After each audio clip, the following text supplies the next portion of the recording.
काफ़ी फ़ख्र की बात है कि हर चीज़ का तहरीक ढाका से ही शुरू होता है। एनआरसी भी और इस वक़्त का पहला जो है एहतजाज ढाका की ज़मीन से शुरू हुआ। मीटिंग में सब लोगों ने इत्तेफाक राय से हमको कन्वीनर की जिम्मेदारी दी। मौलाना अमानुल्लाह साहब इस कमेटी के सदर, मौलाना इमाम नजरुल मुबीन साहब जामे मस्जिद ढाका के जो अभी इमाम भी हैं, उनको सरपरस्त बनाया है। मौलाना अमानुल्लाह साहब, आज चैनपुर ढाका में जो आज मीटिंग की गई है, इस मीटिंग का क्या उद्देश्य था?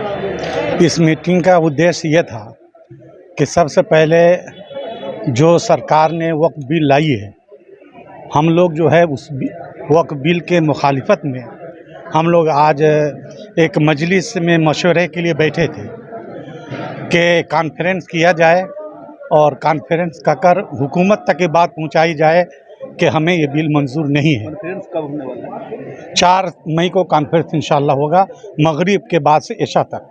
मीटिंग में किसको क्या जिम्मेदारी दी गई काजी साहब?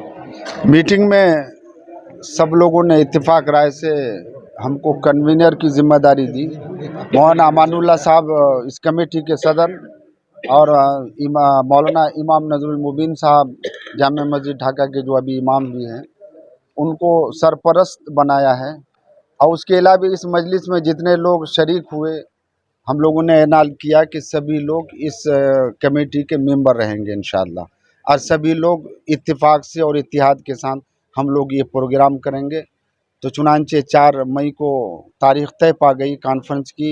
मगरिब के बाद से लेकर इशा तक हम लोगों का प्रोग्राम होगा और जगह इस मदरसा इस्लामिया चैनपुर ढाका में तय पाई है कि हाँ, हम आज की मीटिंग में सभी लोग इत्तेफाक राय से ये तय कर चुके हैं। आज की मीटिंग के बारे में क्या कहना चाहेंगे? आज की मीटिंग जो है सिकराना अनुमंडल स्तरीय मीटिंग हुई है।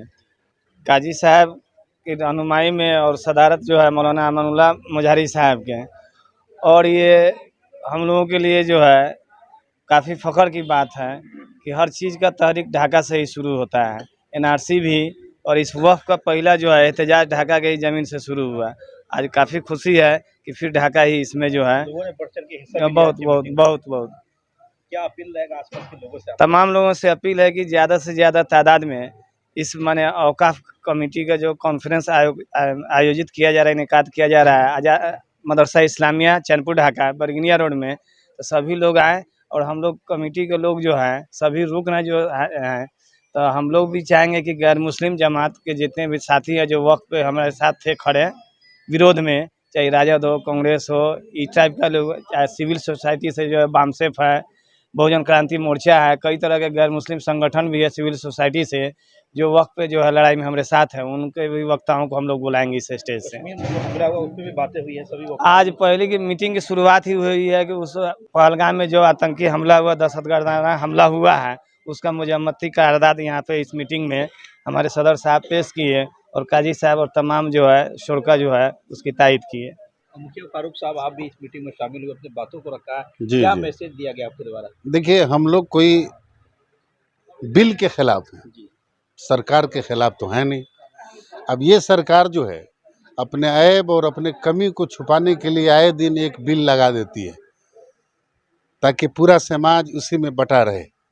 हम सब ने मिलकर ये मशवरा किया कि आने वाले कॉन्फ्रेंस में हिंदू मुस्लिम सारे बिरादरी के लोग रह कर मतलब ये साबित करें कि वो बिल जो लाया गया है ये एक दिखावा है, अपने ऐब पर पर्दा डालने की बात है, मुद्दों से भटकाने की कोशिश हो रही है। बस वही बात है इसमें। तो आपको अचानक मुसलमान से इतनी हमदर्दी क्यों हो गई कि आप इसी वक्फ के जरिए से उसकी गरीबी दूर करना चाहते हैं? हम जान रहे हैं कि हमारे लोगों के अंदर भी कमी है जिन्होंने वक्फ के ज़मीन को कुछ जगह पर बेचने का काम किया है जो गलत है। आप उन लोगों का कान पकड़िए ना कि तुम गलती पर हो। अगर वो इस तरह की बिल लाता है कि वैसे लोगों को करके फिर मुसलमान के हवाले या वक्फ के हवाले करेंगे तो ये तो बहुत खुशी की बात थी। लेकिन ये क्या कि आपने जहाँ 10 मुसलमान को रखा उसमें 12 हिंदू को रख दिया। आप चाहते क्या हैं? आपका मकसद है क्या? फ़कत यही है कि आप ये चाहते हैं कि इससे हमारे हिंदू समाज के लोगों में खुशी की लहर दौड़ेगी और हिंदुस्तान पाकिस्तान ये सब कर कर करके हम अपना सेहरा बांधे रहेंगे और कुछ नहीं। हमला समी साहब आगे की क्या रणनीति है, किस तरह से आगे की लड़ाई लड़ी जाएगी? देखिए, सबसे पहले ज़रूरी है कि गांव-गांव में लोगों को इसकी शिद्दत समझाया जाए। ये मुसलमानों पे जो इसकी ज़मीन तंग की जा रही है, ये बहुत ही गलत बात है और जो लोगों के अंदर नफ़रत फैलाई जा रही है, ये बिल्कुल होना नहीं चाहिए। ये देश सब लोगों का देश है, सब लोगों को सुकून और इत्मीनान से रहने दिया जाए। ये हिंदू मुस्लिम की राजनीति नहीं की जाए, यही मेरा मैसेज है। क्या वहाँ से आपको दिशा निर्देश मिला है? देखिए, हमारा शरिया तो सब लोग, हमारे शरिया को हम लोग बिहार, झारखंड, उड़ीसा के तमाम लोग मानते हैं और सब लोग का आना जाना, जितने लोग हैं इन लोग हमारे शरिया से जुड़े हुए लोग हैं और हम लोग भी आते जाते रहते हैं। कई मीटिंग तो नहीं गए हैं, बिल्कुल गया हूँ। वहाँ पे पूरी प्लान है, आपको मीटिंग में लाएअमल भी सुनाया गया है, क्या है वो बाज़ाब्ता 5 पेज का जो लेटर है, कैसे कैसे हमको एहतजाज करना है। उसी के सिलसिले में हम लोग यहाँ पे मीटिंग बैठे थे कि हम लोग मकामी लोग यहाँ पे कैसे कमेटी बनाकर उस एहतजाज को ज़मीन पर लाएँ।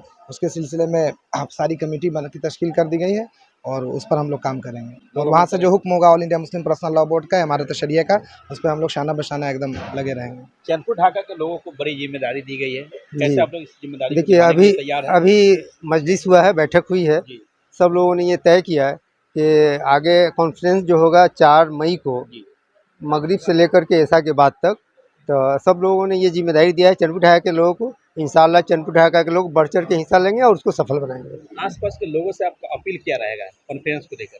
तमाम लोगों से यही गुजारिश होगी, अपील होगा कि आप तमाम लोग कॉन्फ्रेंस में शरीक होकर कॉन्फ्रेंस को कामयाब बनाएं।